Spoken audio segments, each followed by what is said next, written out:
নমস্কাৰ এই মুহূৰ্তত আপোনালোকে চাই আছে তাজিবুৰ টেকনলজি ইউটিউব চেনেল আজিৰ সন্ধিয়াৰ ৰাজ্যৰ লগতে আন্তঃৰাষ্ট্ৰীয় বহুকেইটা গুৰুত্বপূৰ্ণ খবৰ আপোনালোকৰ বাবে লৈ আহিছোঁ এই খবৰকেইটা আপোনালোকৰ বাবে বহুতে গুৰুত্বপূৰ্ণ গতিকে ভিডিঅ'টো প্ৰথমৰ পৰা শেষলৈকে চাই থাকক আৰু যদি চেনেলটো সাবস্ক্ৰাইব কৰা নাই সাবস্ক্ৰাইব কৰি কাষত থকা বেল আইকনত প্ৰেছ কৰিব আৰু ভিডিঅ'টো এটা লাইক কৰি দিব সন্ধিয়াৰ প্ৰথমটো গুৰুত্বপূৰ্ণ খবৰ হৈছে প্ৰথমটো খবৰ হৈছে কংগ্ৰেছৰ লগত মিত্ৰতা নহয় কংগ্ৰেছ সম্পূৰ্ণৰূপে শেষ মন্তব্য কৰিলে বদৰুদ্দিন আজমলে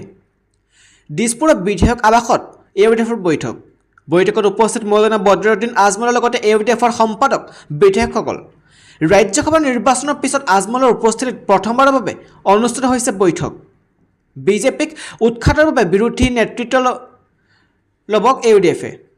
কংগ্ৰেছৰ লগত মিত্ৰতা নহয় কংগ্ৰেছ সম্পূৰ্ণৰূপে শেষ বুলি মন্তব্য আজমলৰ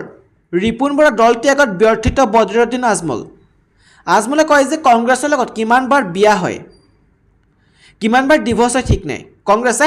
এবাৰ নজনাকৈ এইবাৰ ডিভোৰ্স দিছে কংগ্ৰেছে আমাৰ সমষ্টিলৈ আহিলে নিজৰ মানুহে নহয় এওডিএফৰ মানুহে আদৰিব ৰাজ্যসভাত কংগ্ৰেছে বিজেপিক সহায় কৰাটো স্পষ্ট হৈছে বুলি কয় এওডিএফৰ মুৰব্বীগৰাকীয়ে এই মুহূৰ্তত জনাই আছে এটা বিগ ব্ৰেকিং নিউজ চকলেট দিম বুলি ঘৰলৈ মাতি 4 বছৰীয়া কণমানিক ধৰ্ষণৰ অভিযোগ 70 বছৰীয়া ইদ্ৰিছ আলীৰ বিৰুদ্ধে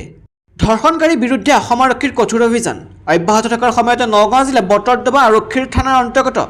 ৰামপুৰ বামত পুনৰ এক জঘন্য ধৰ্ষণৰ ঘটনা পোহৰলৈ অহাৰ পাছতেই অঞ্চলজুৰি উত্তেজনাৰ সৃষ্টি হৈছে ৰামপুৰ গাঁও ইদ্ৰিছ আলী নামৰ 70 বছৰীয়া এজন বৃদ্ধ এগৰাকী 4 বছৰীয়া কণমানিক চকলেট দিয়াৰ প্ৰলোভনেৰে ঘৰলৈ মাতি ধৰ্ষণ কৰাৰ অভিযোগ উত্থাপন হৈছে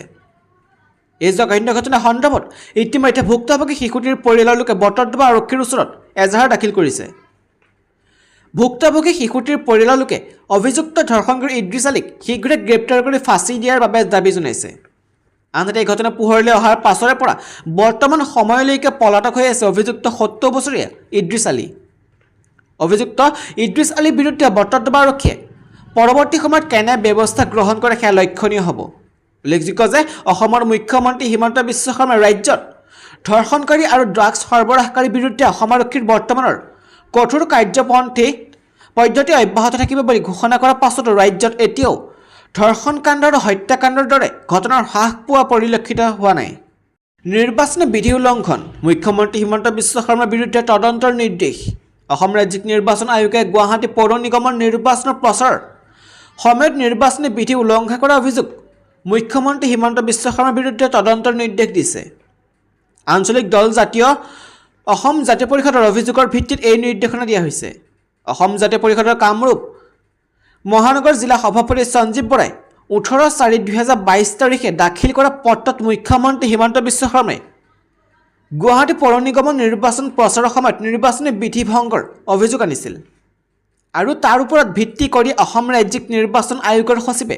বিষয়টোৰ সন্দৰ্ভত তদন্ত কৰিবলৈ কামৰূপ মহানগৰ জিলা উপায়ুক্তলৈ নিৰ্দেশনা জাৰি কৰিছে সভাপতি সঞ্জীৱ বৰাই অভিযোগ কৰিছিল যে নিৰ্বাচনী প্ৰচাৰৰ সময়তে মুখ্যমন্ত্ৰী ভোটাৰক প্ৰলোভিত কৰিছিল সঞ্জীৱ বৰাৰ মতে মুখ্যমন্ত্ৰী হিমন্ত বিশ্ব শৰ্মাই ভাষণত কৈছিল যে প্ৰতিটো ৱাৰ্ডৰ পৰা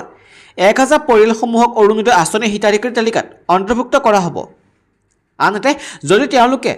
বিজেপিক প্ৰাৰ্থীসকলক ভোট দিয়ে তেন্তে উন্নয়নমূলক কাৰ্যকলাপৰ বাবে প্ৰতিটো ৱাৰ্ডক 10 কোটি প্ৰদান কৰা হ'ব এয়া ভোটাৰে নিৰ্বাচনী অধিকাৰ মুক্ত প্ৰয়োগ আৰু আৰপি আইনৰ ধাৰা 123 আৰু আইপিচি ধাৰা 171 অধীনত ভোটাৰক প্ৰলোভন বা তেওঁলোকৰ ওপৰত অযথা প্ৰভাৱ সাব্যস্ত কৰাৰ চেষ্টা কৰাৰ দৰে বুলি পত্ৰত লিখিছে জাতীয় পৰিষদৰ কামৰূপ মহানগৰ জিলাৰ সভাপতিগৰাকীয়ে ইপিনে দেশত 24 ঘণ্টাত 66% বাঢ়িল কৰোনাত আক্ৰান্তৰ সংখ্যা পুনৰ দেশত বৃদ্ধি পাইছে কৰোনা সংক্ৰমণ ইয়াকে লৈ উদ্বিগ্ন চিকিৎসকসকল বিগত 24 ঘণ্টাত দেশত পুনৰ বহু পৰিমাণে বাঢ়িল কৰোনা ৰোগীৰ সংখ্যা ভাৰতত নতুনকৈ 24 ঘণ্টাত কৰোনাত আক্ৰান্ত হৈছে 2067 জন মঙলবাৰে আক্ৰান্তৰ সংখ্যা আছিল 1247 জন অৰ্থাৎ 24 ঘণ্টাত প্ৰায় 66% বাঢ়িছে কৰোনাত আক্ৰান্তৰ সংখ্যা ৰাজধানী দিল্লীত 24 ঘণ্টাত 43% কমিছে কৰোনাত সংক্ৰমণৰ হাৰ লগতে বাঢ়িছে মৃত্যু হোৱা লোকৰ সংখ্যাও কেন্দ্ৰীয় স্বাস্থ্য মন্ত্ৰালয়ৰ পৰিসংখ্যা অনুসৰি বুধবাৰে কৰোনাত আক্ৰান্ত হৈ দেশত 40 জনৰ মৃত্যু হৈছে মঙলবাৰে সেই সংখ্যা আছিল মাত্ৰ এজন বিগত 24 ঘণ্টাত দিল্লীত নতুনকৈ 632 জন কৰোনাত আক্ৰান্ত হৈছে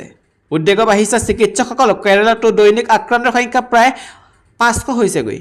লাও যিমানে ডাঙৰ নহওক কিয় সদায় পাতৰ তল মন্ত্ৰী বিধায়কক এই নীতি জ্ঞান কিয় দিলে মুখ্যমন্ত্ৰীয়ে ৰাজ্যৰ মুখ্যমন্ত্ৰী হিমন্ত বিশ্ব শৰ্মাই একেৰাহে 3 দিন ধৰি গুৱাহাটীত চলালে পৌৰ নিগম নিৰ্বাচনৰ প্ৰচাৰ অভিযান আজি নিজৰ প্ৰচাৰ অভিযানৰ শেষৰ দিনা নিজ সমষ্টি জালুকবাৰী কেইবাটাও ৱাৰ্ডৰ বিজেপি মিত্ৰজোঁটৰ প্ৰাৰ্থীৰ হৈ প্ৰচাৰ চলাই মুখ্যমন্ত্ৰীয়ে মালিগাঁৱত এই প্ৰচাৰ সভাত মুখ্যমন্ত্ৰীয়ে কয় যে লাও যেনেকৈ সদায় পাতৰ তলত থাকে তেনেকৈ মন্ত্ৰী বিধায়কসকলো ৰাইজৰ তলত থাকিব লাগিব মুখ্যমন্ত্ৰীয়ে কয় যে যেনেকৈ লাও সদায় পাতৰ তলত থাকে তেনেকৈ মন্ত্ৰী বিধায়কসকলো ৰাইজৰ তলত থাকিব লাগিব ওপৰত নহয় যিয়ে ওপৰত যাব তাৰ গাদী নাইকিয়া হ'ব ভাষণ প্ৰসংগত মুখ্যমন্ত্ৰীগৰাকীয়ে পাণ্ডুত আত্মসহায়ক গোট গঠন কৰি দিয়া হ'ব যাতে আত্মনিৰ্ভৰশীল হ'ব পাৰে লগতে অৰুণোদয়ৰ আঁচনিৰ অধীনত 6টা ৱাৰ্ডত নতুনকৈ আৰু 6,000 মহিলাক যোগ কৰিব বুলি প্ৰতিশ্ৰুতি দিয়ে আগতে 5,500 মহিলা আছিল এতিয়া মুঠ 11,500 গৰাকী হ'ব অহা এবছৰৰ ভিতৰত পাণ্ডু ফ্লাইঅভাৰ কাম সম্পূৰ্ণ হ'ব বুলি কয় মুখ্যমন্ত্ৰীগৰাকীয়ে ইপিনে ৰিপুন বৰাৰ পিছত ৰকিবুল হুছেইনে ত্যাগ কৰিব কংগ্ৰেছ এই মুহূৰ্ততে বিগ ব্ৰেকিং নিউজ ৰকিবুল হুছেইনৰ কংগ্ৰেছ ত্যাগৰ বাতৰি টুলপাৰ লগাইছে ৰাজ্য কংগ্ৰেছ আৰু অসম গণ পৰিষদক আপোন কৰিব পাৰে ৰকিবুল হুছেইনে হিমন্ত চৰকাৰৰ অংশীদাৰ হ'ব পাৰে ৰকিবুল হুছেইন পুনৰ অসমত হিমন্তৰ ৰকি যুগৰ আৰম্ভ হোৱাৰ খবৰক লৈ ৰাজনীতিত ধুমুহা এই খবৰক লৈ মুখ খুলিছে স্বয়ং ৰকিবুল হুছেইন আৰু মুখ্যমন্ত্ৰীয়ে ৰকিবুল হুছেইনে কৈছে মই সকলো প্ৰশ্নৰ উত্তৰ দিবলৈ গ'লে হাহাকাৰ লাগিব ৰিপুন বৰা পদত্যাগ পত্ৰৰ 80% কথাই সঁচা পোনপটীয়াকৈ উত্তৰ দিয়াৰ পৰা বিৰত থাকিল বিৰোধী উপদলপতিগৰাকী ইপিনে ৰকিবুল হুছেইনক লৈ মুখ খুলিছে স্বয়ং মুখ্যমন্ত্ৰী হিমন্ত বিশ্ব শৰ্মায়ো ৰকিবুল হুছেইনে কংগ্ৰেছ ত্যাগ কৰিব বুলি মোৰ মনে নকয় ৰকিবুল হুছেইন অগপলৈ যোৱা খবৰ মোৰ হাতত নাই অৱশ্যে কংগ্ৰেছৰ পৰা বিজেপিত যোগদান কৰা নেতাৰ লিষ্টখন বহু ডাঙৰ যদি যোগদান কৰিব বিচাৰে পৰ্যায়ক্ৰমে কৰিব পাৰিব উচ্চতৰ মাধ্যমিকৰ প্ৰথম বৰ্ষৰ পৰীক্ষা সূচী সালসলনি কৰা হৈছে উচ্চতৰ মাধ্যমিকৰ প্ৰথম বৰ্ষৰ পৰীক্ষাৰ সূচী সলনি উচ্চতৰ মাধ্যমিকৰ প্ৰথম বৰ্ষৰ 4টা দিনৰ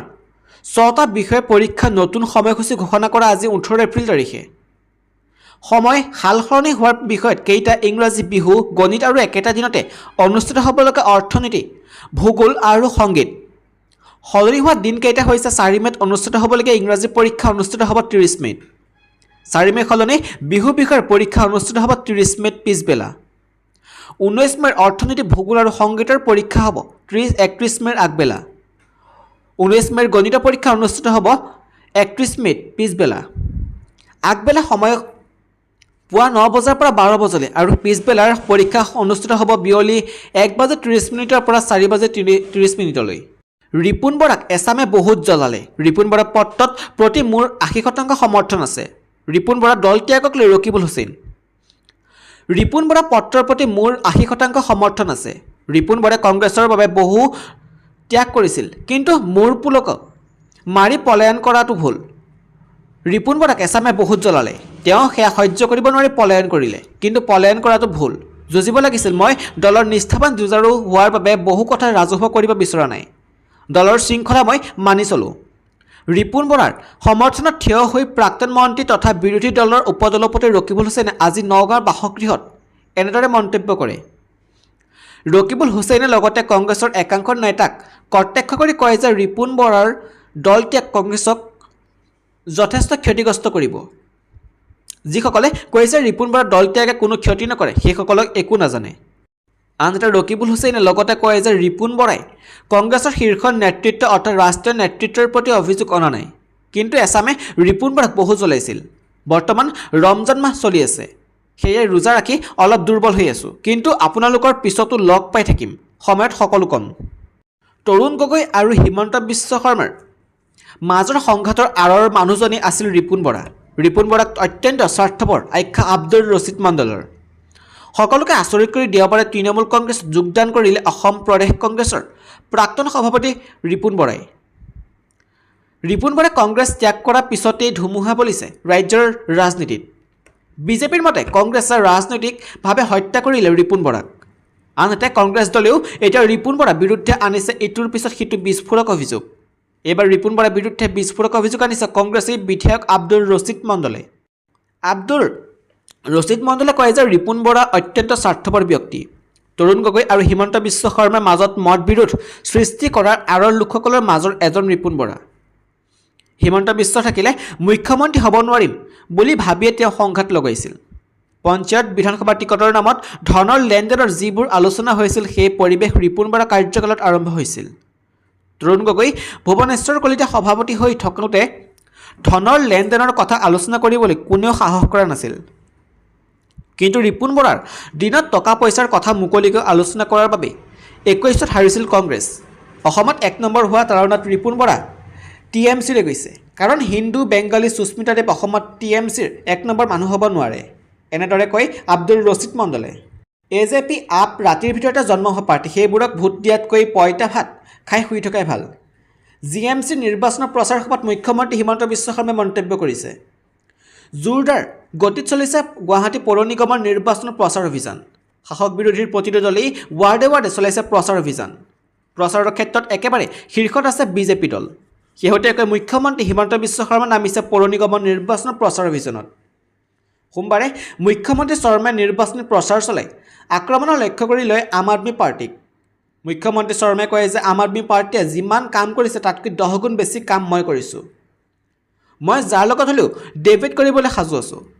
নিৰ্বাচনৰ সময়ত নতুন পাৰ্টিৰ জন্ম হয়। মাজুলী বা পৌৰ নিগমৰ নিৰ্বাচনৰ সময়ত নতুন পাৰ্টিৰ জন্ম হয়, কিন্তু ভোট নাপায়। মুখ্যমন্ত্ৰী মই, কিন্তু তেওঁলোকেহে সকলো দিয়াৰ কথা কয়। তেওঁলোকে যদি সকলো কৰে মই ঘোঁৰা ঘাঁহ কাটিবলৈ আছোঁ নেকি? AJP আপৰ ৰাতিৰ ভিতৰত জন্ম হোৱা পাৰ্টি। জয়ী হ'লে একো সমস্যাৰ সমাধান কৰিব নোৱাৰে। তেওঁলোকে জয়ী হ'লে কোন দলত যোগদান কৰিব তাকে ভাবি থাকিব। সেইবোৰক ভোট দিয়াতকৈ পইতা ভাত খাই শুই থকাই ভাল।